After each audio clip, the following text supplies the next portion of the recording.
But first, let's take a look at some sightings from over the years.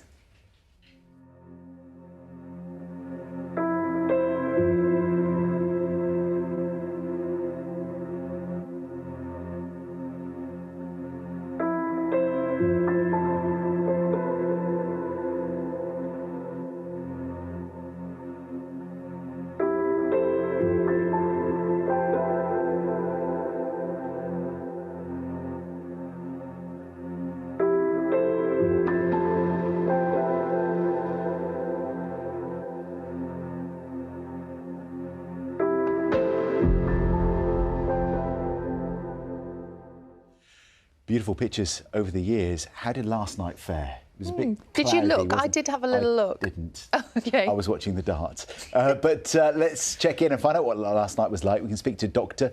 Tim Gregory. Good morning, Tim. How was it? Oh, you know, I live in Cumbria and it was cloudy, but I don't think I was alone. It was unfortunately quite cloudy across much of the UK last night. But I did see a few whispers on social media about people who had a few breaks in the cloud so they could see the meteor shower, but I didn't have any luck, unfortunately. Oh, I'm sorry. What a shame. Now, for people the nice thing about meteor showers is that they're annual events. And so, you know, if you miss it because of cloud or whatever reason, there's always next year. So, Tim, I'm going to ask a really basic question now. For people who don't know, what is a meteor shower?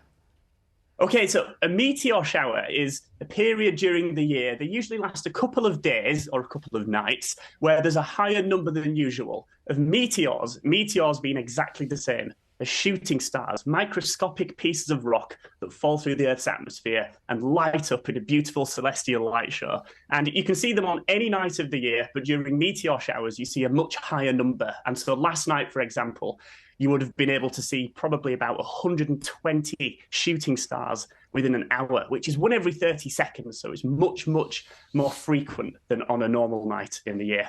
The pictures we've just been showing are absolutely unbelievable. And I know some viewers did have a clear sky and managed to see stuff last night. Does that mean if you were not successful last night, you might get a glimpse tonight? It's still worth looking?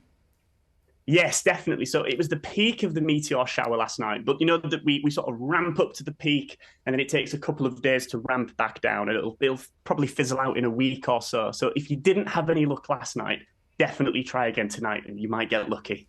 And what sort of equipment is useful to try and have a look? Or do you need no equipment whatsoever? Right. So one of the best things about meteor showers is that you don't need any specialist equipment to see them whatsoever. In fact, all you need is a clear view of the sky and just 20 or 30 minutes to let your eyes adjust. And you don't even need to go out into the countryside where it's really dark, although it's better with darker skies, but you can still see them from towns and cities. In fact, I used to live right in the centre of Bristol, where I did my PhD, and one of the best meteors I've ever seen in my life I actually saw in Bristol city centre. I just happened to look up at the right second as it streaked across the sky. And so you don't have to travel anywhere special. You just need a clear view of the sky and 20 or 30 minutes to let your eyes adjust. And I think this time of year, I would recommend a blanket as well. I was going to use the fact that I also live in the middle of Bristol as an excuse for not seeing one, but clearly I've not been looking in the right place. Yeah, so you have to get lucky with shooting stars. They streak across the sky incredibly quickly. They travel at 25 miles per second, which is kind of incomprehensible. That's like traveling from Manchester to Edinburgh in just a couple of seconds. And as they traverse the sky, they streak across and they traverse these long arcs. And so the bigger view of the sky you've got, the better. I used to watch them from West Yorkshire in Dewsbury, where I grew up, from my back garden. And even just the house blocking the street lights on my street from my back garden was enough to quench the light pollution enough to see these meteor showers every year. So you don't need to travel anywhere. You just need a bit of patience. OK, well, look, we'll keep our eyes peeled tonight. Dr. Tim Gregory, cosmochemist and author of Meteorite. Thanks for joining us.